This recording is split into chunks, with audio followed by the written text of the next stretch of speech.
Nyikwa Onagi, nyikwa Jokanyanam, mine kod wuone, ojende kod jodongo, yawuowi kod nyiri, okweuru.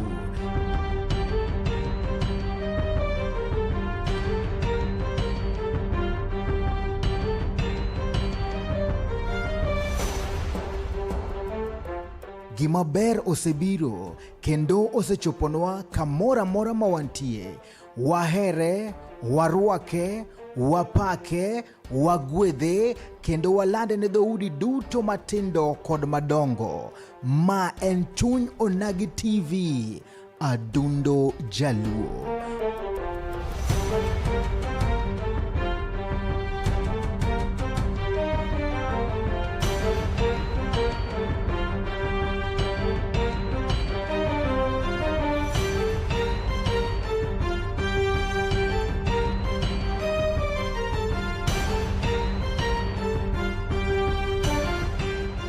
Wang jowi mamarwa, girwa mwageno, chopi mondo wambeki, siasa, weche somo, pur, ohala, kod dongruok, kaachiel kod chenro mamoko.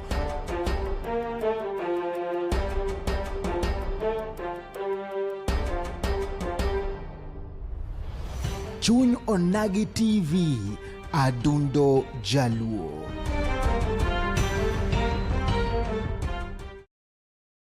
Mana kamano nyakorom gajuang kamora mora mitira ka utulu makende marwa kiodi ching makawuono ching wuok ti tarik 26 dwe mar achiel higa 2026 nyakorom gajuang sa en kache sa 4 sa bich gidaka paga bich nyakorom gajuang kama beno wanyisi kawuono wadhi kelo nikacha weche mabeo beo kaka Chuny Onagi TV en mor marwa mar kelo nikacha weche manyien bono imbe bedi king'eyo gigo matimore ni to timore kanye tang'o momiyo timore to ber mane mabendo kelo nyakorom gajuang odiochieng' makawuono wan kande kachiel kod wendo bendo wan godo kanyo korom gajuang madhi godo mbaka kodone kachiel kod weche mag talents kachiel kod culture korom gajuang mabendo sebedo katimore e chuny bomno ma Kisumu kar cultural center miluongo ni Mama Grace kamora mara mitako thul makende marwa wan kande kachiel kod migosi Obat Masira mabende en jambetre mabendo telo ne weche mag tuke kachiel kod weche mag culture korom gajuang wan bende kande kachiel kod Bafran mabendo dhi godo mbako kamora mara mitako thul makende mondo mikete mane Chuny Onagi TV Adundo Jaluo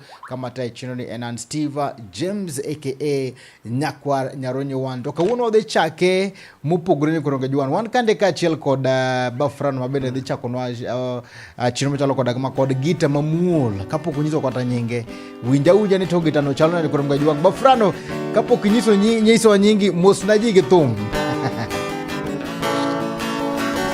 Parogi ke chonga Yule nilimpenda ameniacha,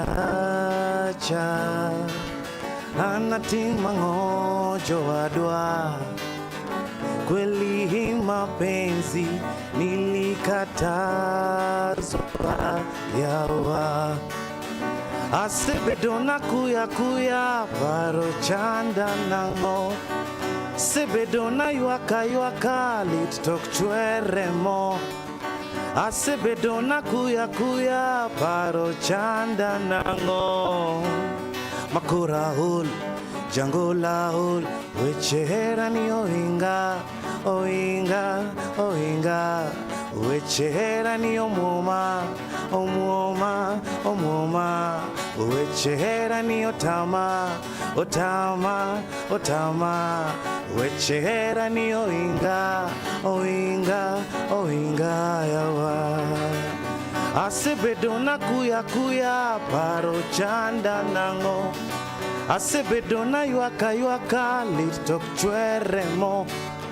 Asebedona kuya paro chanda nango, makura hul jangola hul wechera ni oinga wechera ni omoma wechera ni otama wechera ni oinga paro chanda pile kata chiemo tama yawa chanda pile kata nindo tama yawa omera paro chanda pile kata chiemo tama yawa chanda pile kata nindo tama yawa everything I think of her parega every time I think of her adwarega useyawa ero kama bafrano gino nyongo kimedo achiel matin halfway midu halfway medwa moro matin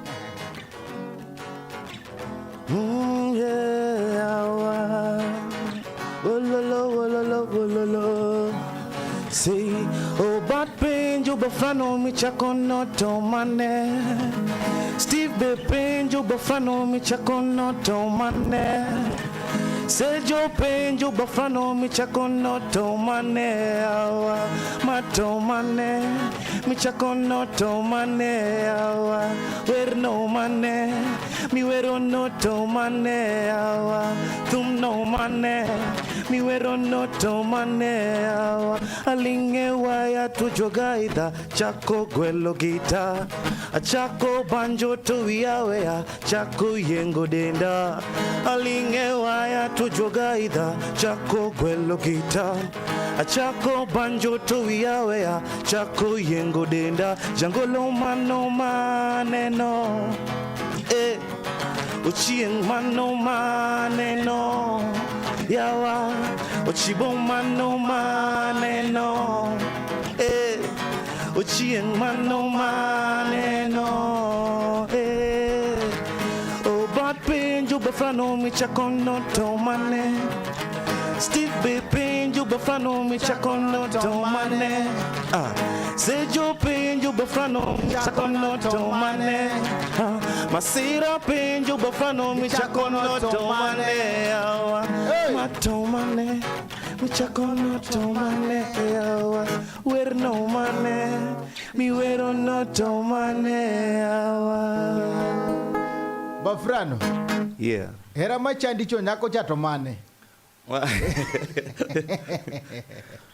huyo ni dem tulikuwa na yeye but sasa alikuwa na sando ile design nikikuwa na yeye ana like picha ya mtu mwingine kwa hapo kwa Facebook na uko na yeye huyo mtu amepost hivi mara moja unapata ndo na like kwa kwanza koro era teko sana manoto mane mano like no specific ko no la kala jo mang'eny ai nen specific achiel nen bestene ipane nen beshte ko sentire kaka nyako ne chando jika mama ne chandi mara samoro akia wezi jua mapenzi ni ngumu ana ngini werni nyako ni era chandi cha I just ana parane iwera kaka the creative arts kuri ibuni tu gimoro matin in real life nilikuwa inspired na real story not him ora god by that time ni romna city ku school ku sene after form 4 after form 4 karo chako chanda kanyo ngoma ni ere ira sana kia koro ngini mapenzi ni blind be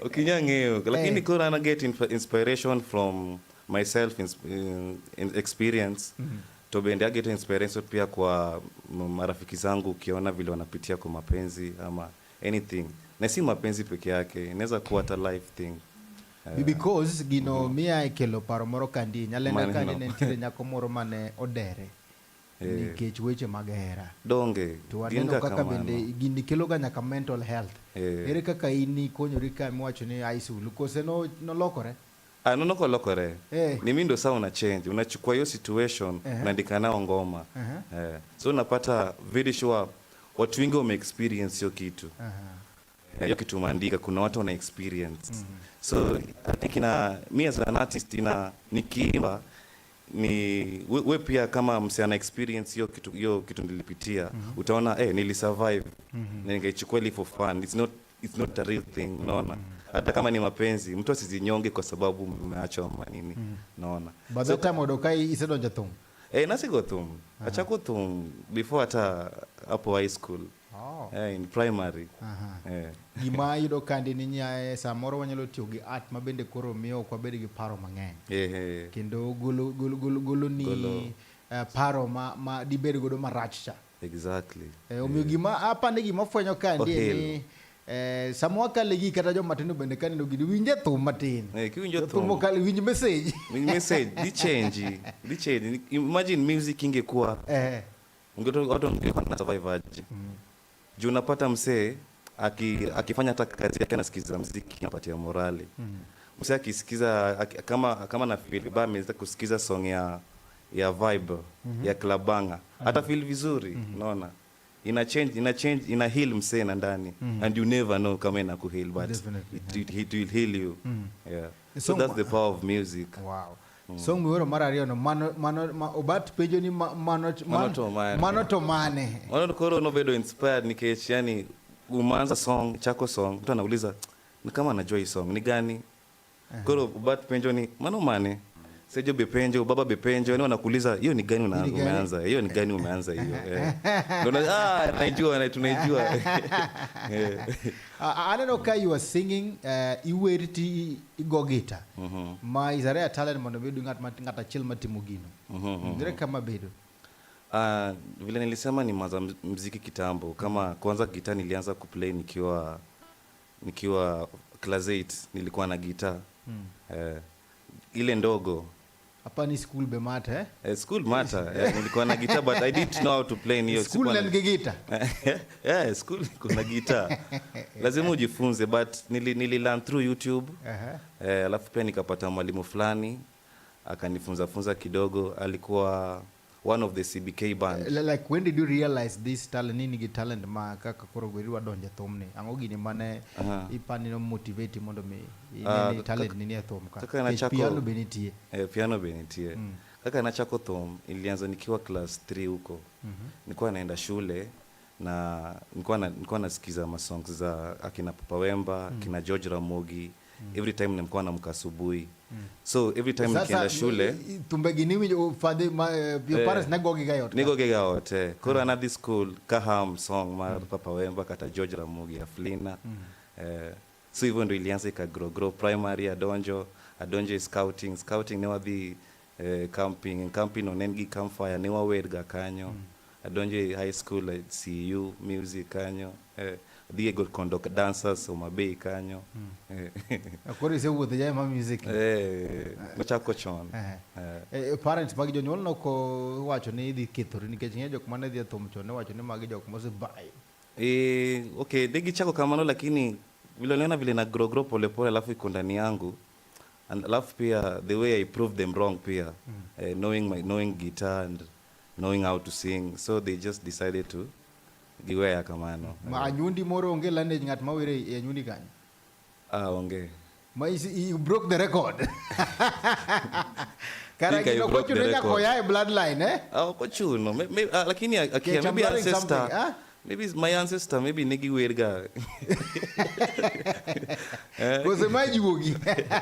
Maybe enjuogi be lakini music be enjuogi. Koro wan kan die nikeche nitijo mabende samoro ne kande to digombo ng'eyo ni to weche alege motenore kaachiel kod tuke cultural and arts gi seche moko nitie bende ng'ama bende digombo mondo miyo oland gigi inawinjo ka ne wacho ni dhie school man gi gita sani ng'e ni git skunde masani gi moko onge gitni moko onge koro ka talent manyathi lalala bende Kisumu ka ndie wan gi kama bende ng'ato nyalo bire matiegre kata nyithindo matindo mondo miyo samoro ka ng'ato nigi lek machalo kodi kamande to bia nitie Mama Onyango Social and Cultural Center.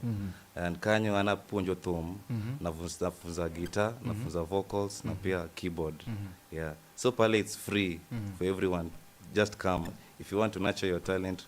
Pale it's kindly upunje nono opunje nono bafran opunje nono Mama Grace Onyango and ngamokelo instruments kanya in Obat Masira. Koro big up to Obat Masira. Ilungu ni jambetri Obat Masira. The CEO. Enye kama angekuwa hapo, ingekuwa hata mimi singekuwa hapa. So adoma na bodinisa kapo kwa the Obat nito gina gig mage mutu kacha kata instrument mage mungu apart from guitar. Ngato nyalo biro mayod kanyo matugi. And full band instrument one big studio kata si Obat Mokelo studio and recording studio record kanyo studio recording be free. Wow. Yeah, to karajo wasani mabende koro yuaka ne Instrument and full live band, full live Kaka instrument, pianos, piano, drums. piano, drums, saxophone, trumpets, bass guitar, lead guitar, acoustic guitar, percussions, guitar, and full band set, acoustic kende. Ngini acoustic and guitar keyboard. Guitar keyboard, kende. Lakini full nyaka drum set, nyaka percussion, nyaka saxophone, trumpets. Bende tire samade be ungi that time how you showcase gikmuti. Yeah. Every Sunday we do have a rumba and benga live band at Mama Grace Onyango. Yeah. Every Sunday. Rumba and benga. From 2 p.m. to 6. Kata Sunday ni NTA. Kata Sunday ni NTA. Ogando bione. Big. Hey. And it's also free. And it's also free. Ano kawan ka giwelo moko kandi mabende yemonda asoma negini maber kabisa kapo kodesa moro panigi kechicha ko kachango maber kabisa moro beti kache mo jeni Aflina the pretty. Aflina Inyago Inyago after mag George Ramo. George Ramo bere kabisa. Jogo inspire ma serious. Wow. Tum George Ramo gimane mane muri maber kabisa. Aflina no. Aflina note morenade. Aflina kora kachako ende abogoyo. Sa wan kage ilongo ni Jarumba karibu sana mano bende manager mar Omondi Msingo karibu sana wan gi Madam Presidente Lintis Makuching all the way from Switzerland. Ora thumma ber kabisa makangi tugo negi mamore jugiang ne chikre angni ya kakinyero koro mam nya Kisumuka nyanyara muda Switzerland to ero talent kabisa and she's one of the Luo ladies kata Luo pins more is actually promoting the musicians kabisa promote wandalo COVID the rumba and all the musicians wakapa kantire lungu nilintis Makuching lungu wadanda ni Madam Presidente nyanya era massive wawacho nea Omera wanya Chelsea maiwuyo gi ancient Greek gita kusangulu wawacho nea Omera lonya Chelsea maiwuyo gi ancient Greek gita kusangulu Kato wangi kako politician watching Steve James, Mr. If at all guitarist kendo jangoma, then we need to see Reggae Mbuta kwa studio. Reggae wabro luge kandi maber kabisa, wabro lungero kamano. Then Madam Presidente Lintis Makuching wachonia talking about revolution, erogonwa acapella kidogo, I trust you Ndiek. Tracy Bafrano inyagonwa acapella saidi chodo mana gero achini kanya kosomo gi maber ahinya oyiego Mary Atieno. Wow, thank you so much kako politician bende onyalo wero na Stella nilikuwa na mchumba wangu koro chaknage idwane gona kacha acapella mar kanya kosomo acapella kanya kosomo takia Aflina the pretty sawa Aflina kora kachako ende nyamama dundo ngimana manyawa yende nyar giwini baby tageno yende nene nunyolo nyako chiboyo Aflina rando rien kataya tapu kowote ndaraji duto range Aflina ebeto weni Idwa blende matene gigita luongi juogi koro gi guitar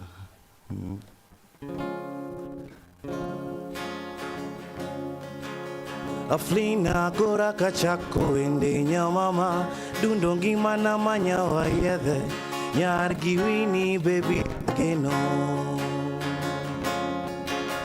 mayedhe nene nunyulo nyako jipuoyo Aflina rando rien kataya tabu kote ndaraji duto range Aflina ebeto weni. Thank you so much then Stella. Hey.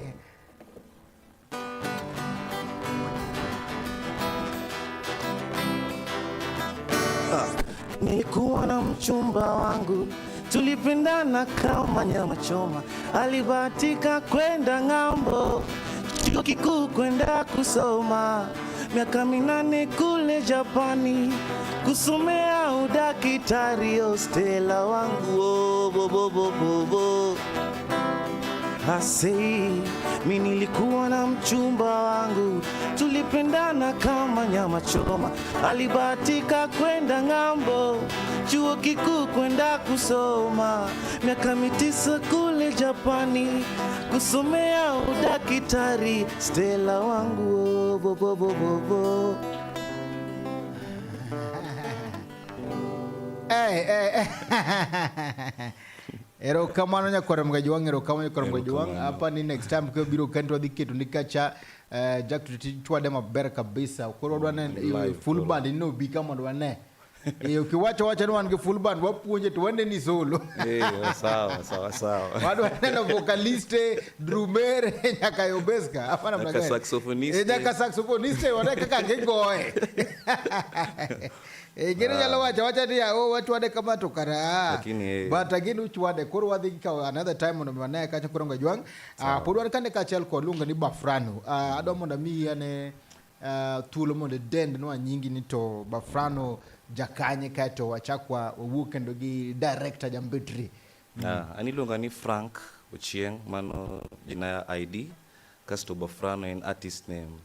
Anjawa mabei kanyo kochia kanyo. Ema dongo kanyo. I grew up in Kisumu also, and also I'm a singer, songwriter, live performer. Nafanya pia live band hapo Acacia Hotel every Friday. Yeah. Mano abiro. Ero kaman madunga yenye ero kaman madunga nyoda di break matinje korum ga juang kang madugo to adi do kaja ka chel koda jam betre kata mana director mar misango act kendo director mochung ne kacha Mama Grace on korum ga juang o luongo ni migosi Obat Masira wadi break matin madaka chel ko adugo to adugo ka chel koda director.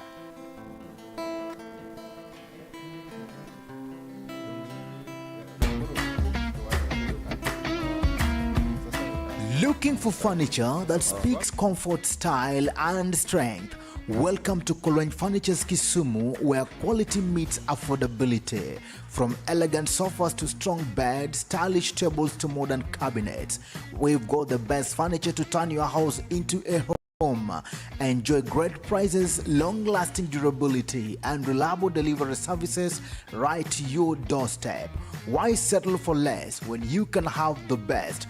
Visit Kolweny Furniture's Kisumu today. Call us now on 0716-520-294. Kolweny Furniture's Kisumu. Built to last, price to please.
Welcome to Iras College Kisumu, where dreams take shape and future begin. At the Swan Center building along Oginga Odinga Street, Iras College stands at the heart of Kisumu, a place of learning, growth, and opportunity. At Iras, we offer a wide range of certificate and diploma courses designed to prepare you for today's competitive world. Explore career-driven programs in ICT, electrical and electronics, hospitality, social work studies, banking and finance, agribusiness, nutrition, beauty and therapy, all taught by dedicated and experienced instructors. This January intake, your journey starts here. Whether you qualify with a diploma, artisan level, or higher, IRADS welcome you with open doors. Choose what works best for you, full-time or part-time classes. And for ultimate flexibility, e-learning is available. At IRADS College Kisumu, quality education doesn't have to be expensive. We offer affordable school fees without compromising excellence. Step into a brighter tomorrow. Step into skills, confidence, and success. IRADS College Kisumu, empowering minds, shaping careers, building futures. Mana kama nyo kwa mga juwang karima chigni kendo mana Chuny na TV Adundo Jaluo kama bene na wanyisini wankande kachel koduwelo kawuno okwago siasa ingalo wachuni to moke mwanade momyo kawuno wachuni wa big ndu gigino mabende kuwe oparo lungo ni chimchun wajone thum dagmor wakil ni moru kinyi sani chake week mari maber kabisa wana kachagi anoka Madam President wachuni All Stars jagira ntuma maber kabisa wangi koko politician Steve James erokamano madunga inya kum ketimana Chuny na TV nyokoro mgajwang med ketimana kandie noka mato karibu sana erokamano lakini kawuno wadiso mo comedy lakini okwago siasa kawuno matin kaito Madam President Chuny a real star, always ready for kila kitu. Thank you so much. Kaito noko keto kachani dule maber kabisa yinamoda kwa tulima makene mondo miokoro arwak director Marmi Sango Arts kendo Mama Grace Hall Social Center kachel kod jambidre mara festak piny mangima mention Africa Europe kumara mwanyi kuna mgajuanga kautul makene monda arwaki ilongo ni our very own Mr. Obat Masira. Aduga rukamani maduong anilo ni Akecho Obat Masira asebete okang ba drama ni kumili mangeny chakre gemar Praboro 1983 ayo thono makende abeda chiel kuom jo Kenya matindo manoyiero mondo thesom drama America 1983 kabugo 1984 achaka yudo thuolo mondo abed achiel kuom jo Kenya motero drama mowuok Kenya England koro igamano 1985 wachako gimiluongo ni Kisumu Cheltenham Youth Exchange Program magolo ji jo Kisumu dhi England magolo ji England kelo Kisumu higa kaiga mabende gino chopo ma otero nyaka jopuonje principals oko koro kana England 1986 wan bende achiel kuom jo motugo timo drama World Festival of Arts UMAD atimo tugo miluongo Muntu 84 natero tugo England pano Birmingham miluongo ni Shanti ne nyiso kaka wagunda ne chando jorotenge apartheid in South Africa mano natimo 1984 Birmingham 85 wan kod ngato Dennis Michel manotelon kamon milon rendezvous kamoro Cheltenham wachako exchange program 185 motero ji mangeny 1986 Cheltenham non juro tenge ariyo kende ne an gi mama moro iluongo ni Kester Mole ne nyako mowuok Botswana koro kanyo bende ane jarateng' mokwongo timo drama kamiluongo ni Cheltenham Playhouse 1986 atero drama miluongo ni Muntu akwongo bedo jarateng' mokwongo timo drama Cheltenham Playhouse 1986 koro 86 kanyo achako bedo ngamiluongo ni visiting artistic director. Kora bedo visiting artistic director ni kambe mag drama mopogre Bristol Arts Opportunity Theatre, kawuok Bristol adhi London, Cambridge United Theatre, Staunch Poets and Players London, kawuok kanyo adhi kamoro Gloucestershire, adhi Gloucestershire kamoro miluongo ni Stroud. Koro nan visiting artistic director England, teams adi theatre groups ang'wen. 89 to Terra Cameroon, South Wales. Koro South Wales, Koro Cardiff, I was also a visiting artistic director. Na pujo drama mag jorotenge. Koro asebete misema drama igni mang'eny. Koro 206 an mno yiera gi Misango Arts mondo wadhie festival mar piny magimiluongo the third World AIDS Congress in Toronto, Canada. Watimo play moro miluongo ni play ni miluongo ni After Long Illness, The Ultimate Truth. Mano ndiki ng'ato ni Olonya Mwaya. Iga mar prochiwo kanyo natimo drama mang'eny. Nadhiga iga kaiga betimo drama Uganda National Theatre Cultural Center. Kawuok kanyo kadhi Dar es Salaam, kadhi Bagamoyo, twadhi Kisumu. Koro asetimo drama mang'eny, asedhi festivals mang'eny. Koro sani iga mar praboro, iga mar 2019 nana achiel kuom jo Kenya 10 mono yier mondo odhi osom kendo drama kamoro ni Pennsylvania. Wan kamoro Juniata College. Koro kanyo ne wan gi Maseno University nogolo professors auchiel, kuonde moko nogolo, Kisumu nogolo ng'ato achiel mane nan, Nairobi nogolo ji adek, non ji 10. Koro kanyo bende kana na Pennsylvania, kanyo wapano tudre kod Benbo Oguche 2019. Ma chiel kuom kane program rumo, nawacho maradong adak kod kuom dweche auchiel to nok nyal timre. Koro bang'e no wasebet ka watudre. Koro 2024 gin ga gi organization miluongo ni the Kenya Community in Northeast USA. Mano tingo pinje kaka New York State, tingo Pennsylvania, tingo New Jersey, tingo states moko mopogore. Koro jo Kenya man kuno giluongo ga jothumbe, ng'eny ne giluongo ga jothumbe kaka Musa Juma na ahinya gi ng'ato kaka Johnny Junior. Koro an achiel kuom jo drama manigi kungo luongo.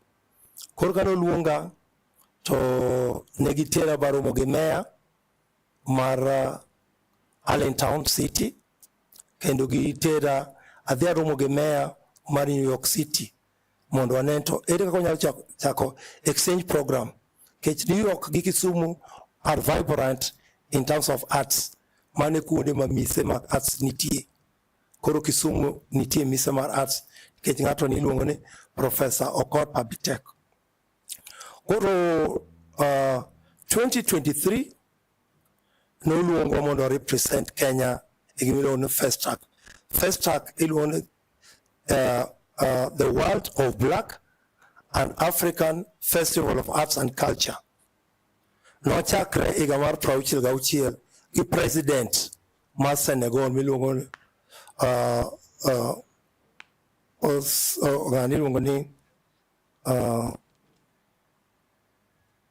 president mar Senegal ema nochako Senghor.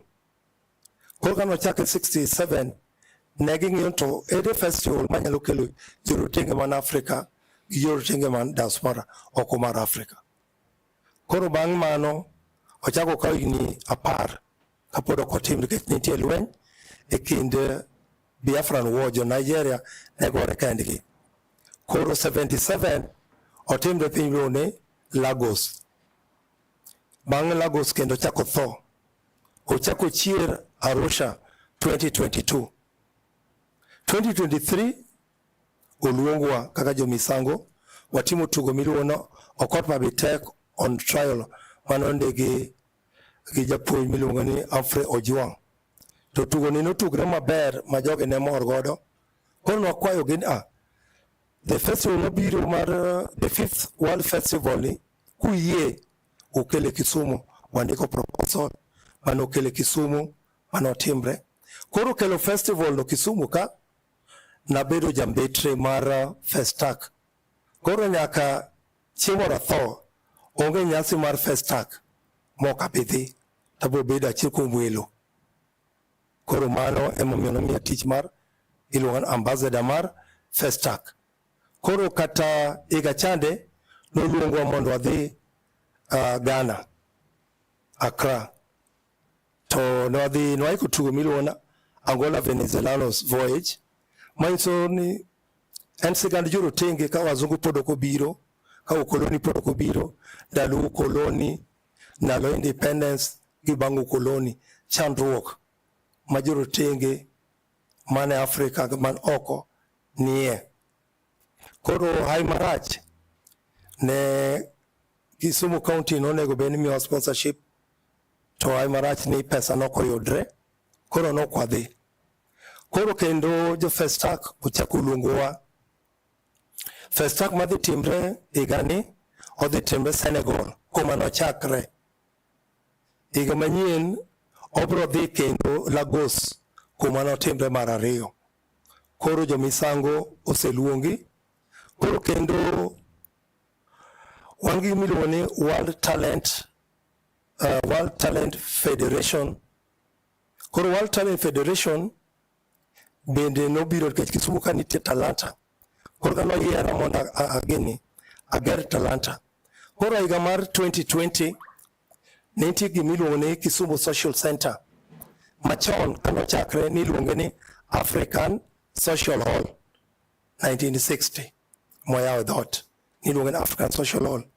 Koro ndalo no nitiere ndalo East African Railways and Abas wainde mane tiere gin mane giriembo meli kata gi gache. Koro ne ndalo no nitiere Kenya, Uganda gi Tanganyika. Zanzibar ni pod ni jatende ne Saudi Arabia.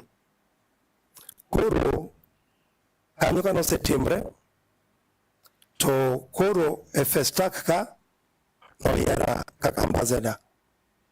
Koro mano e gima koro timre.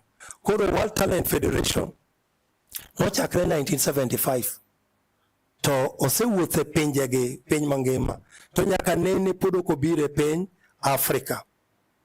Koro 2023 the World Talent Federation notera Dar es Salaam negi yawo talent clinic mane gichulo na ndege giketo hotel ma 5-star hotel mondo wanen to ere kaka talent ni inyalo nya. Koro 2024 nwakwayo gin gini osemiyowa Mama Grace an jatelo Mama Grace Onyango Culture and Social Center. Mama Grace Onyango Culture and Social Center en a talent center Africa. Magimiwa nyaka machine mang'iyang'ia dhano to go picha to nyisi ni ng'ani nyalo bedo jampira, ng'ani nyalo bedo jang'wech, ng'ani ok nyal bedo lawyer, ng'ani ok nyal bedo kama to nyalo nyiso nyathi talent mare higni 20 kapodi ong'iyang'ia chalo x-ray machine. Koro kanyo koro jogo noyie. Koro Jarating mabe okwongo bedo Secretary General mar World Talent Federation en Ruor Kisumu iluongo ni Professor Humphrey Obora. Gin achiel kuom joma nobiro gi wach mar talent talent education e Kenya kae miluongo CBC. Koro en gi Talent University. Koro Mama Grace noyier kaka talent center. Koro bang'e no jo presidents mag World Talent nobiro ka 2024 tarik 1 March ne wan ka governor baginyiso governor ni nyasi ni idhi time Kisumu tarik 26 nyaka tarik 30 Oktoba. To what talent, Jomuneno Gampira, Kakajo, Arsenal, Manu, those are talented people. They'll all converge here. The film, the movie, the TV, Muneno Gazette, Biro Kisumukai, Koro Ngalamoro Mar Talanta, Koro Secretariat Nikunda Reo, Itire Talent University Campus, Imama Grace. Koro Sani, wadu waranto jo Kisumugi, mangi talanta, pendo yudu thuolo, obi onyis talanta margi. Tobro bedo gi nyasi mang'eny, kapod tarigno kotimbe, kapod okochopo. Koro mano a talent mwan godo. Koro abende, because of talent, I got an opportunity to go to America. Koro abende, because of my talent, I said the penje mo pogre. Koro I do thuolo because of talent. Koro abende neno matek. Koro Bafrano, Gadoyo, Afrika. Negibiro a center ni 2020. We mane Bathamilo Sejo Beno Biro 2020. Koro kanye manegi chako. Koro pogro koro nitie. Koro kimate mwacho. A talent center kanye wangi school mo pogre. Wangi school of music. Wangi schools of dances. Matemut African and contemporary. Wangi school of film. Wangi school of visual arts. Motel nigi Emmanuel Joseph Message Mugidon Sejo. Wangi studio Mabotel nigi Bafrano. To wangi Bansareo. Acheli no Mama Grace Onyango Rumba Band. Tachiel ilo Mama Grace Onyango opera. Gengi go thombe magwa zonge go. Mago yo classic music. One korgi kanyo. Koro, Wangi Music School, tuneno go benijo Department of Culture, kelonwa instruments. Ayama Raj, ognigi kelonwa. Kono wachana ogono bero gi school mongo instruments. Kono wachana chel kachel, anda wuon adwa chako manyo gigi. Amanyo gi, masani wangi equipments ma otingo full band. Mamano, jomano ndiko kelonwa gigi kaka Department of Culture, okrigi kelonwa. To one kaka jatelo nyaka kora wuogi. Koro bang'e ne kono sebedo gi school of music. Tacha to school of music ni wonge studio. Aloso gi ambassador Majo France. Boye bose ketonwa studio, full studio. To jo French government emogero gorofa mamalo ma social center. To kendo one code gi partnership. Ka drama moro timre a French Cultural Center Nairobi, to nyaka kele kanyo, nyaka kele social center. Koro mago gin gik moko matimo nikech abende ndalo be brurumo. Abiro social center, ang'oma nayudo kombe. Nayudo kombe gi mesni. To ang'oma kelo kawuok. Akelo music instruments, akelo schools go. Sani kendo nyo aloso gi jo French government. Giwacho no gido chakono support wa school of film magidhenyo no gigo. Kendo ka gibiro social center to gido ito social center hall ni okeno mar theater. Koro ne giwacho ni koro gidwa keto no lighting system. Makoro bedo full fledged theater. Onyalo lokore gotieno, onyalo lokore dichieng kakitiyo gi gini gistimbe. To kendo nitiere training mabende dhi timre Nairobi. Mabende waprotero kata ji ariyo, moro dhi osom sound, moro dhi osom lighting. Maka gituogo to gibiro bet kanyo gi konyowa. Koro kaka nasepimo ni and World Talent Federation conference manyaka nini no chakre 75 podo kochopo Africa. An bende antale iluonga ni arts and culture ambassador. Erokamano. Kora bro bet ni abro ngento jok mage kata mane Africa kata jok mage man Kisumu kae man gi talanta mutendre gi arts and culture ma piny onego ne. Jomo se confirm biro ben ji 7,000 and these are celebrities whether in sports, music, from different parts of the world. Koro secretariat kaka na wacho gilikuwa na Rio, Mama Grace, ni Talent University.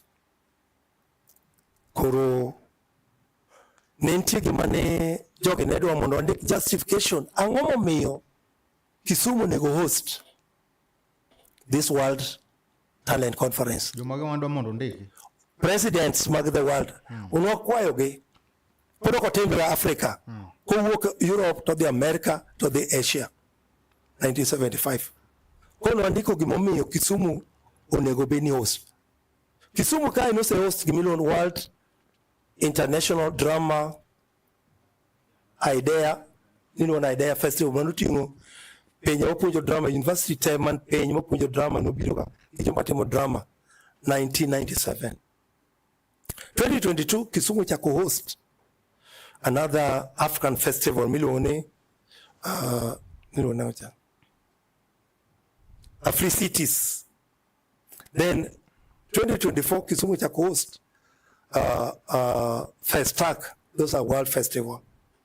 Then Chon ninti ngatono kot pabitek no ulga festival maji woka yaka Congo, Uganda, Tanzania, Europe to biro Kisumu. Kono seketo na mise. Koro abende ayo maber naneno gikma Professor Kot netimo. Koro kana governor oloko nying kaka na chako wacho ni Kisumu kamati antie no chakre in African Social Hall. Tutinga popegero Asia kagila space or ningo lokre from African Social Hall or lokre to Victoria Social Hall. Kiparo godo min Queen Elizabeth. Wow. 62 nyingo chako lokre Kisumu Social Hall. 2020 Governor loko nyingni to Mama Grace Onyango Culture and Social Center. Angomo miyo Governor ne dhialo Mama Grace. Mama Grace Onyango obedo mayor Kisumu ka 1965. Samono bedo mayor nenja puonj Migosi Primary School. Odichieng enja puonj. Adani make gikanyo. Kama. Mondo wachak wagine ne wa introduce nikeche ano ka members wacho ni tich tiore maber kabisa bene nitire arts mopogore gi thum kaachiel kod drama and all that. To kawuono be wuotho ka gi ji ariyo, wuotho ka gi Bar Mango, to bende wuotho kande bende gi Sejo. Jagora achiel mang'ula ma bende tije dhi maber kabisa. Wadhi make gi kama wacho ni imiyo kacha history mar Mama Grace. Wadwa wagwene mbaka gi jagoro no chisa ni to chalo nade. Kiintroduce kanyo mana matintu. Ero kamano. Koro wimane batha kora chich iluon Emmanuel Joseph Nyamanga aka Jose en ang'e 2017 America. Koro natimo audition wadabedo kode World Poetry Festival, World Poetry Storytelling, to nobiro for audition. To ndalo manobiro no nokang'eno nyalo goro. Ndalo no naro timo spoken word. Koro wabet kode. Koro bang'e no wachako timo drama. Koro nwari asga City Hall. Koro kanyo wachako fwenyo kara bende en gi talanta. Koro City Hall kanyo kano timo rehearsal. Chambers ma office governor emane city manager milon Madam Doris Ombara nomiyowa for rehearsal nikech nofwenyo ni drama ni en gima lich. Koro kanyo mong'ere kode. Koro bang'e ni Sejo en jagoro. En jagoro, en a poet, otimo gik mang'eny. To goro ni en mich mare maduong' moingo. Koro Sejo wadani mondo mi wane poem achiel mondo kapok ichako nyiso. Kose poem okay. Aya, koro wan kacha gi Sejo, iluongo ni Sejo.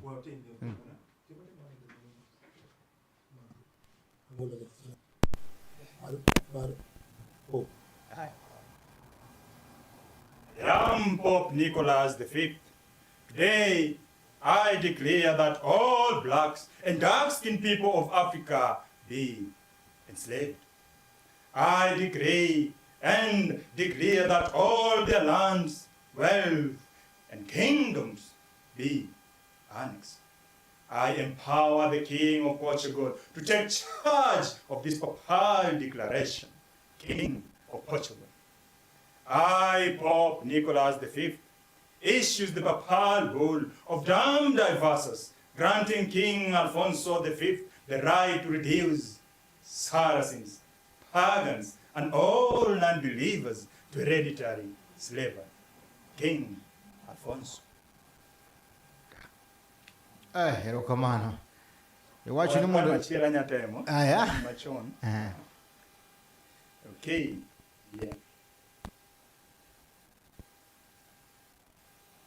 Yes, said the Pope. When yule unazidi kupenya kila day na siku zikizidi. Mashida zinakupunch kama punches za Mayweather kwa bag ya kupunch too much, but you say no. Giving up. When you make a fall, you never fail to stand up. Mashida zikikam up, una wali tuna maujanja kibao za kuzimake up. Mahaters wakibonga shit. Una chit chat, you try to mess. When you wake up in the morning, in your life window starting, taking each day come a blessing as the sun continue rising.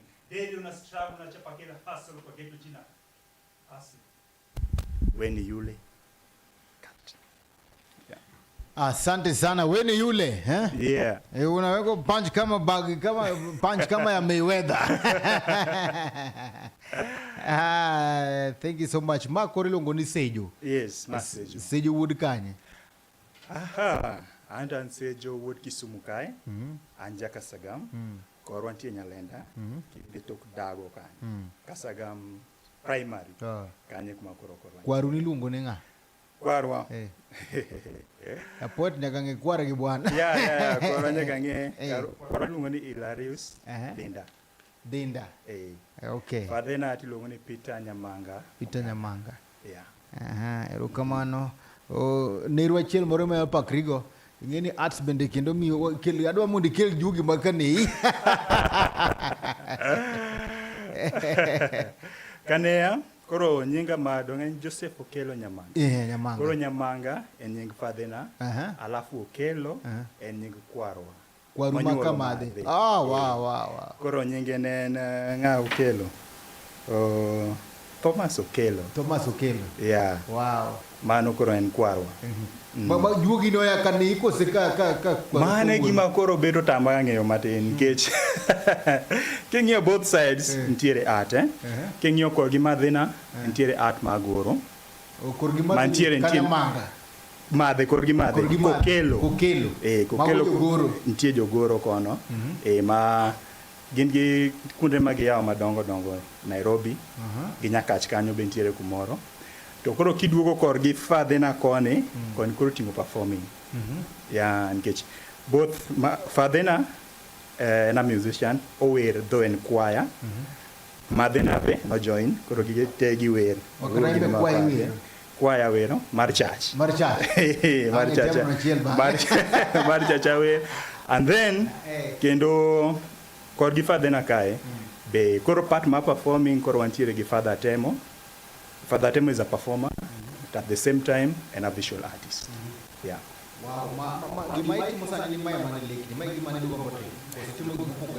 Anto gatim mopogre. Anoni kangira won to gimana dwa time life na ema timo sana. Mama ne gima moro o serious. Mama gimi tiegore. Mai gima tiegore na adhi school mar first kana chako goro kantiere Jacaranda Academy. Jacaranda Academy nitie japuonj mana though ne onge art as a syllabus, but koro nitie japuonj mana kano seneno kange goro, at least notemo kocha matin. Yeah. And then kama Jacaranda tadhi Kisumu Day kore mayudo art course mana itimo kanyo mani puonja gi Mr. Ongere donge. Ka wuok Kisumu Day tadhi Mwangaza Art School. Mwangaza Art School ntiere Nyalenda. Makanyo wantiere gi Mr. Dam. The pioneer mar Mwangaza Art School and Father Ant Bagman. Father Ant Bagman en a Catholic priest and manochako kwap. Kore kwap kanyo Mwangaza Art School be ntiere yeah. Mama iki mara die goro kanyo atini makore ni kamara auchiel. Makora achni awuok oko makora chako time. Though timta chako time chon, but koro machako time at least okelo na something, and for 6 years. anya paro at one point kanichako ginene Mama Grace Onyango bedo launched, that is in 2020, the year 2020 donge ma at that time katabe ne poka ngeo nyatimo anyagoro portraits donge but kan event no the temple to through Mr. Bat nado connection magoro the guests manabiro manabigene they are the event korom na goro Amina Mohammed to nagoro Fibia Amina Mohammed Fibia sio nyongo benagoro koro pichni mana goro gite no mi nyongo no mi mareka gift Fibia sio no mi mareka gift Amina Mohammed bene no mi mareka gift koro after this kana tati magete makoro na yudo that strong belief in me that anyalo goro maji timbrana ji appreciate koro from kanye makoro na chako ka ogoro ma serious before that natimo arts mangeny manaka our director no acho Mr. Bat Masira na chako gi poetry performing na chako gi poetry mane manangira go gi Mr. Bat kana enti event mo mana timbre to na bira bende na wuta ta anok event timbre ka to wadonja ne yekat to ka donjo kanyo to mia platform to atimo poem gi ase nasetimo gi lakini kingio like 2022 kucho nyaka sana asebudho ka tim poetry nikech kaka nadonja ma afwenyo ni teko nantiere e goro donge ta meja e goro and then koro madre matimo sani gina reo goro gi acting but koro gore ma meja sana yeah goro ni meja sana juok goro ni ma koro antiere ma gisani to antiere Mama Grace Onyango art gallery art gallery kanyo ane tutor kanyo ma mentor kids mabiro kanyo wantiere gi programs mang'eny mag kids ntie kids both primary kids kaka sani wantiere gi ni CBC gibiro ga kanyo what train for some time ntie some classes bimo masitimo gibiro e center kagise biro e center tan ma take them through mano en koren visual art donge secondary schools biro ka girls the last time no one gi Musingu boys in Tiere Kanya. This year, ntie schools ma waseloso calendar marge, wantiere gi Lions ntiere gi art as a course, Kisumu boys ntiere gi art as a course, Kisumu girls ntiere gi art as a course. Onjiko bende ntiere gi art as a course, yeah. Oro this year next promise ni give biro maybe a lesson of 1 hour, but we take them through. Okay. And then freelancing artists bende moko be biro ga to timbenade wa coach gi.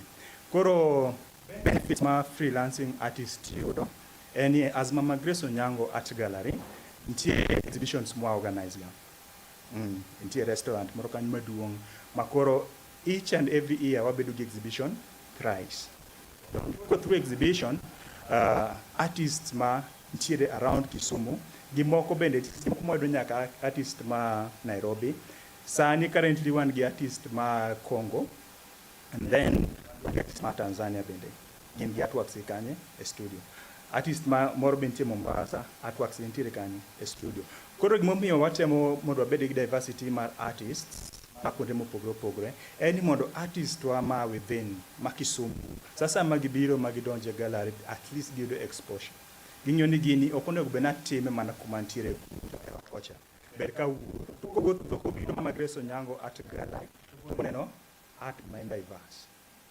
at least mano mie mijingo matimenade mondo endelea gi motimo alafu mie gine mijingo ma o believe in himself ni kare gi matimo ni one day one time oketa tomorrow and then seche mobiro gi artwork ka exhibition donge exhibition kwa seketa artwork exhibition tire guest ma Mr. Bat in Africa alafu gi the public bende mabiro guest moko be seche mo para Nairobi koro seche magibiro to artworks go 1 or 2 might be bought inyeo gidonge sistemo nyewe no mana at least your artist nyalo yudo gimoro oseyudo gimoro nyamedo nyaka materials mage motiyogo ineno kitimo art for long itime to enena kanyo kito gikanyo to ende koro kisetimo gi mang'eny to onge ng'anyiogi idwa power ni chadok chien lakini artist mo nyele to wachim kare gine nyalo survive ineno koro imedo time mang'eny alafu yudo nyaka materials mitimogo koro mane mo emomiyo kata kinde mabiro mbele kae ni mar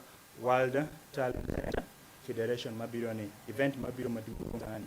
E wakwayo artists mantiere e estate ma obed Nyalenda within Kisumu County kata maybe kata outside ama Manyawinjo mondo gikel artworks gi gine event mabiro ni getting event maduong' for at least participate through this event magi dhi yudo bende artists moa kuonde mopogore opogore gi artworks mopogore opogore koro ka gi take part e gima dhi timbre event madhi timbre tiyudo ka gidhi learn a lot to artworks gi bende inyalo nyiew to kata koko nyiew artwork ne seche mobiro ni wan kaka tutors mantiere kanyo Mama Grace Onyango Art Gallery wantiere gi artist auchiel mara based there wantiere gi studio yeka apart from the gallery wantiere gi studio koro studio machielo ni ma kata nthindo joma ng'ata mobiro madwaro mentorship obedo coach e studio kocha donge koro jogi day magi bokelo artworks gi inya kelo artwork ni lakini pod ok ochope standard market yango exhibition donge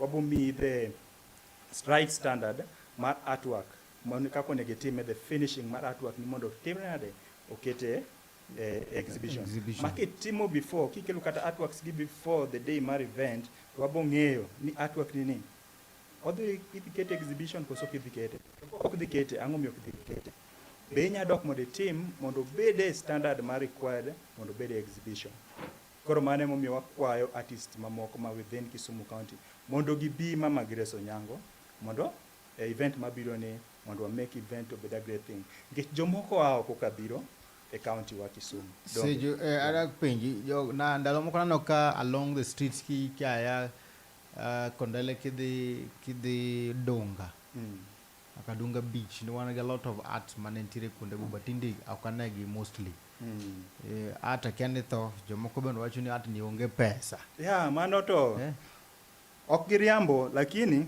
ng'eni ng'ato bo wacho ni onge pesa mano nyiso ni ibende yonge strong belief in yourself and an artist. Is population growing or decreasing? Population mar the artist. The population is growing, but not at a very high rate. Or grow most.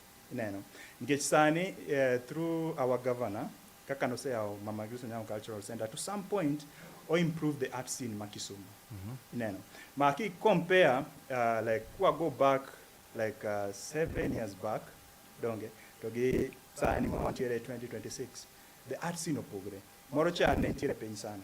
Sani at least en malo. Nikech artist nigi kumoro mage nyadhie, magi time gigi ka en rehearsal, kenango. Idhi tirado gi jok ma itimogo the same thing. Nikech art and diverse. Utingo gik mang'eny. Donge. Koro ni seche magi biro to gilan a lot. Chon nentiere arts manikete street. Donge. King'iyo art mikete street gi art mikete gallery. Nitie pogruok.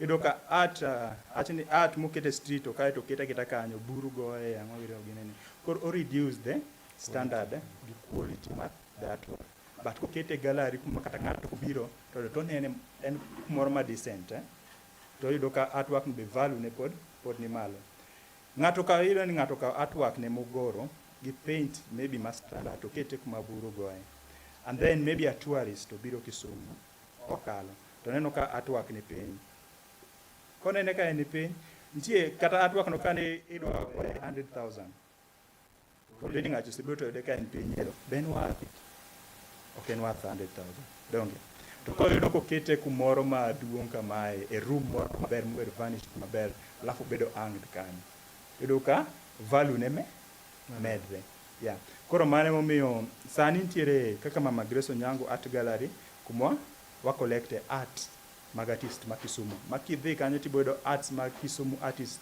mang'eny iye kanyo wapenjene ipande with the digital era mabende nigi kaka koro ng'ama goro ni bende inyalo wacho nang'o nikech chie bende wan gi digital photography to imbi jagoro ni bende gini mayugo market AI bende donjo ka ng'ato dhia to wacho ni draw me this what is the feature of art? Feature of art is still there. The originality, the authenticity of art. Your authenticity, your originality of art. Ntiere. Gik mang'eny gibo biro AI, photography, mago ntiere. But the real art lovers, what are the original art? Koro seche ma magi ng'eny kama, lakini the original art value ne med. The original art en goro. Original art en goro migoro gi lweti. Mano koro kiduogo e visual art one. Mitimo gi lweti ma texture ne neno. All these AI photography nikech AI be kisetime to bedo produce or bedo printed. Okay. Again output mar. Yeah, and printing. But of course the texture mar the artwork. Okay. But original artwork tango texture mar the artwork rangi gi your strokes kako kanyo. Yudo ni ng'ato is mabiro game ng'ato kata Netherlands kata kanyo. Kobiro Kisumu ama kobiro manyo art Kisumu kae donge. Kenya kae koro ka wane third world country donge. Koro imagine ng'at ma oko kucho magin technology no donge na gichon. Gik magine kaka AI printouts gi ang'o girigo gionge korgi kocha. Donge go mang'eny.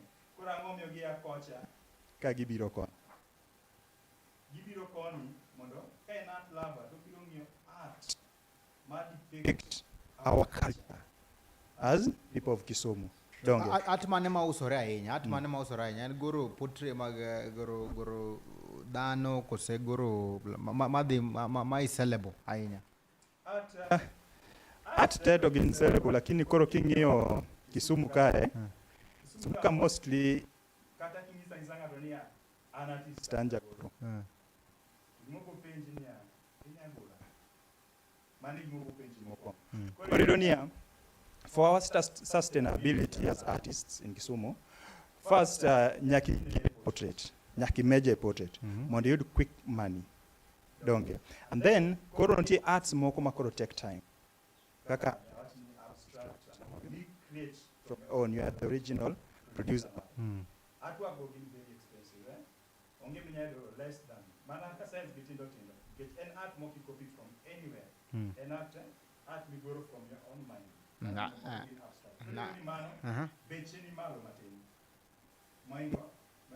Aneno kibiro gi portraits mo kanyo tangu ane kanyo ma bendi seguro kanyo mae kamera anyalo keto nane kamera mondo nane to koro mae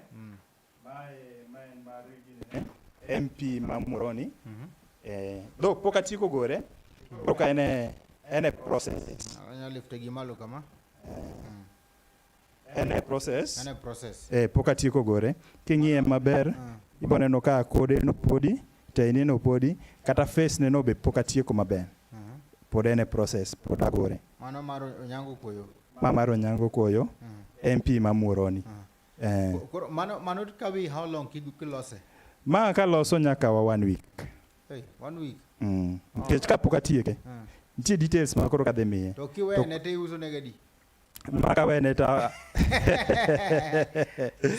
maka se tieko makete frame maber ta use 50,000 use 50 aya ano be morocha bende ni kaja cha oho mzungu morano kai golo mae to koro en paint work two types mag portraits morono ma en pencil work ma en pencil work and pencil work tingane man bedo ane mae makoro en paint work portrait en king'iye en otime gi rangi kuma sechopeni asetieko kode sani 3 weeks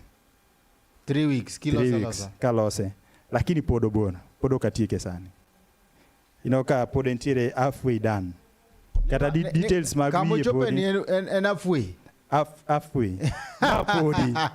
podi nitie details madhe miye king'iyo yier wiyego podi face ne pod onge details and then gima support the head the bust pod onge manyaka ketne mano nga man ginene ambassador ma France Ero kamano nyiso gimomiyo bendi gore kanyo gimomiyo goro ambassador ma France any ambassador ma France a center ma wantiere men Mama Grace Onyango Cultural Center osetimo one of the greatest thing ma like the music studio ma wan go sani en motimre nade en mokelo music studio Mama Grace Onyango Cultural Center to ontie other things bende mo plan to do sana a main hall odwano los the stage mondo bed a standard stage mar theater moketne lights to ketne sounds donge koro through gik mosetimogi emana the CEO mar Mama Grace Onyango Cultural Center nowacho ni nitie event madhi biro mar the launch mar Mama Grace Onyango Music Studio. Koro ka obobiro e launch to mae bomiye kaka gift. Mane momiyo nagore. Wow. Asante sana kabende iketo kacha artwork magi mabende sete mokandiro kama no medusa nane no kabende isegoro kacha nyongo bende nika isegoro kacha Raila bende nika ano kigoro kandi jok mopogore mang'eny kabisa ano kababu na mwamba bende nika mago jok mabende osegoro kandi mit kabisa yes ana kabende koro ana kawatiko ada mondo koro achaka dogna ne Obat Masera mondo achako gwe mbaka kandi mukongo gwero kama modonga nya kuom kelonwa elongo ni artist waneno sejo teach me to ber kabisa kama amba lan nika one gi pencil wa gi paint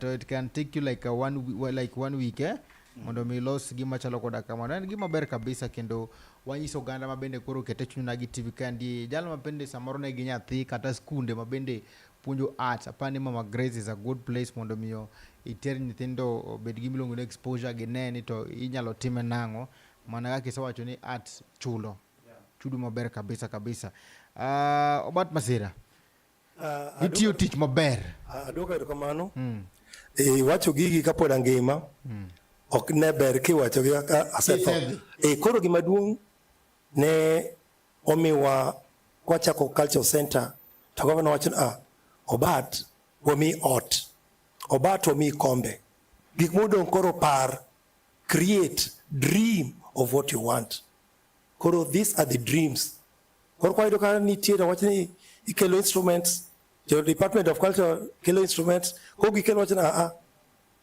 okobiri to kech pachwa gi pacho otimre opogore koro mano raido koro na gonu mbaka kaka nyinge gino biro na wacho ni nying mokwongo iluongo ni African Social Hall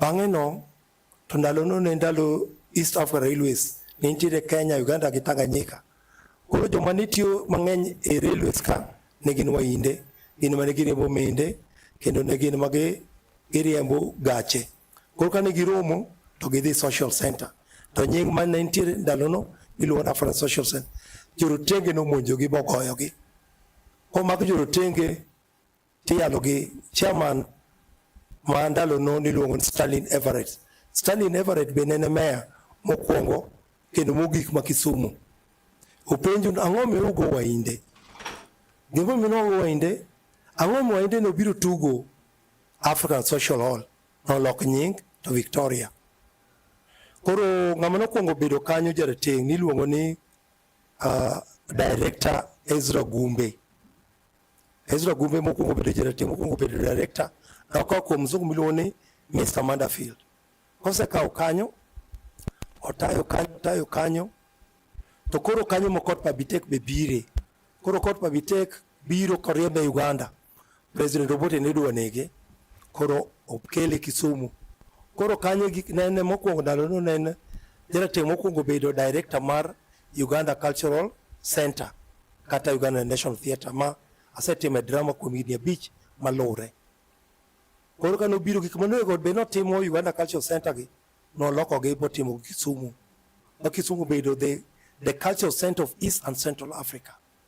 Then you also had what is calling reunion mag Luos students ndalo no nentiere Makerere University of Nairobi ni University manarundio campus Dar es Salaam bene campus koro joluogi ne somo kuondegi koro ga gibiro to gibedo gi nyasegi kada joma chiel the public lectures then okor beno keto ga weekly public lectures stimulating public lectures majima lich miwuoro kaka Chenwa Achebe no ne biro golo public lecture Kisumu ka Wole Soyinka David Brubadiri Ali Mazurui Taban Loliong jima dongo then mane momiyo Kisumu no bed a cultural center mar East and Central Africa.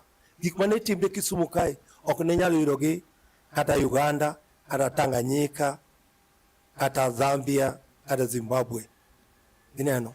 Koro an bende nwaneno gigi to gini wabe onyalo time. Koro kane kanyo be machako timo drama 1980 gi group miluongo Ramogi Writers, ma bende through Ramogi Writers atimo drama moko England gi drama no. Koro kanyo Governor Nyong'o wado kawo thuolo makende mar loko Mama Grace Onyango from Kisumu Social Center to Mama Grace. Koro joma nitiyo Social Center noter gi Kosao. Koro kanyo beda full-fledged cultural center. Koro patron mar the center iluongo ni Excellency Dorothy Nyong'o, who is the first lady. Osetimo no wang'eny. En osemiyo oseketo mise ma social center obedo kuma chope. Dok wachopo kanyo. Nikech paro ma giparo godo cultural center. Jok moko paro ni center ni onego bini kamiyo semina ba. Jok moko ne opogre kama onego bini ji loke ohala. Ipomo gato adwa bedo gotel kae. Utimo training mar goro, utimo training mar drama nango. Eno nene from a personal view, kakelo utenda ka anyalo loso pesa mare individually, and there's nothing linking it to the center. Koro wasetamo ji be gino be osekelo nwalo mang'eny ji nene mopogore kaka nene an omiya mondo wabigi mission and vision of the center. Ok nomiwa mondo waket kanyo mondo lokre kama ji loke ohala. Noketo mondo ka chieng' moro owuok kanyo to waloso mise ma nyithindo nyalo yudo kama gikoro gitimre giwuoke. Koro jo French government ema nogero gorofa ni. Koro kendo wachako wadhi to wachako kwayo jo Department of Culture nonego bed miyowa instruments. So gini mindni to school be koro ni nono. But in this instruments mudwaro watimonu kama. Koro governor has really helped us. So I also want to kawo thuolo makende gi jo Kisumu mosemiwa thuolo makende mondo kanyo onya kendo senya school kendo wan gi tudruok gi universities. Koro watudo gi university mondo miwa tam skills. Wasign MOU gi Jaramogi Oginga Odinga University of Science and Technology with the VC. Koro wan kod MOU gi Maseno University, wan gi MOU gi Talent University. Iwinjo? Koro jo Talent University osebet kad miyo gi miluongo ni certification. Koro Adoyo en achiel kuom nyithindo mo ose benefit from the center. Ineno. Koro ji mang'eny bende watero e university mondo koro gibed gi goboke. Erokamano ano ka koro wadong' mana gi daka matin to wadong' mana gi daka riyo ka kende to shoni bende rumwa no ka wan ka gima to wacho ni chenro ber kabisa, wan ka gi Madam President all the way from Switzerland wacho ni twak ber kabisa, wan ka gi Jaja Dero bende wacho ni mbo winjo maber kabisa, wacho no the temo matek mondo mbo bi Sunday one kaka utimo romba shono every Sunday chakre saboro.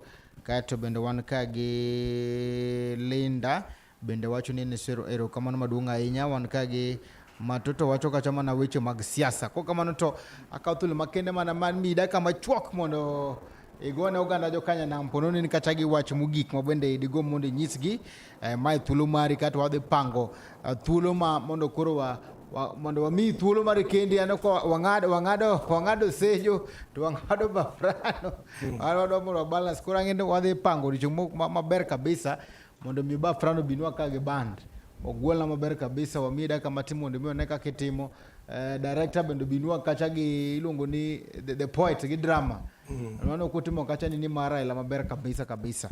Kwa kamano to akautul makende mar mi mai kamera mari wachni mogi kine Uganda maber.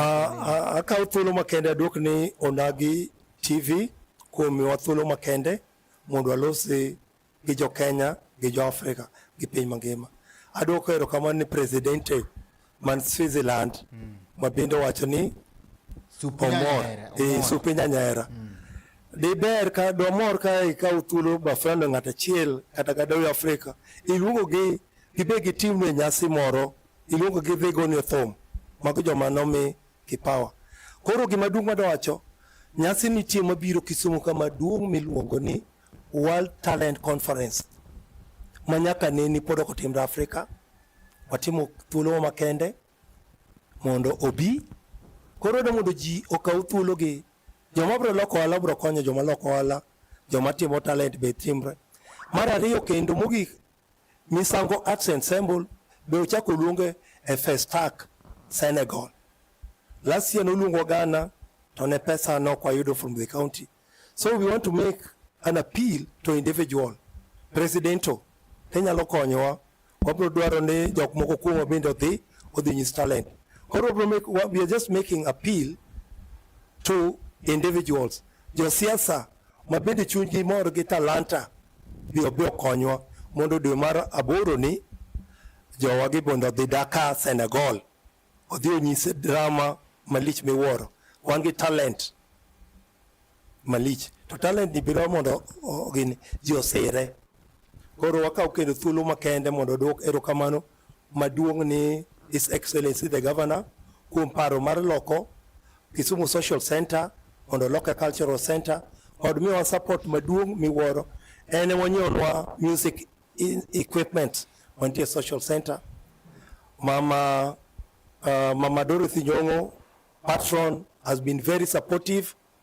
Osemiwa, ositudowa, osegeronwa nying. Mawelo mabiro kata ambassador biro Kisumu kae to governor nyaka orgi Social Center. Nango nitie gik mang'eny matimre Social Center mok timre kuonde moko. Maka ng'ato biro kidwa thum te yude, kidwa drama, kidwa poetry, ok nyisi ji ni bi gato biro jogi nitie kanyo. Koro joma timo drama, jo artist gi wamiyo artist kanyo kama gitime rehearsal no. Koro joma be dwaro tugo kama nyalo yudo. Koro gino chakre saa 2 nyaka saa 12 godhiambo. To yawe chakre wuok tich nyaka ngeso. To wanda nyaka gi kuonde ma nyithindo go nyaka chase. To nyithindo mago chase Social Center nyocha yombo East Africa ka ego chase. Koro Social Center ni okena kaka jinene kinene gi oko tineno ot. Erokamano wadhi kawo thuolo makende mwabinya ka social hall kacha mondo amenynegi mondo gine. Koro an gi nintigi manado kuwai. Kacha ni band koro kidwa neno Sejo, kidwa neno Bafrano. Kel gini watini go Social Center. Chuny Onagi chigno the Social Center.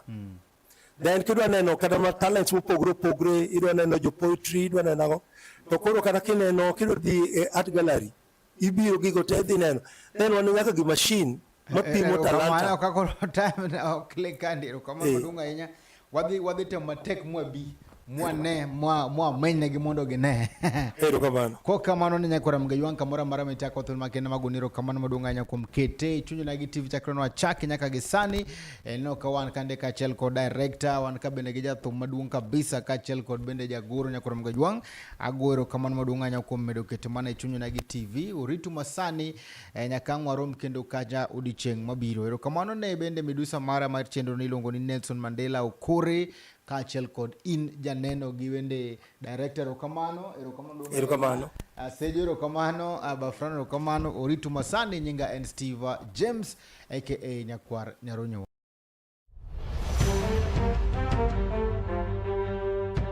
Nyikwa Onagi, nyikwa Jokanyanam, mine kod wuone, ojende kod jodongo, yawuowi kod nyiri, okweuru.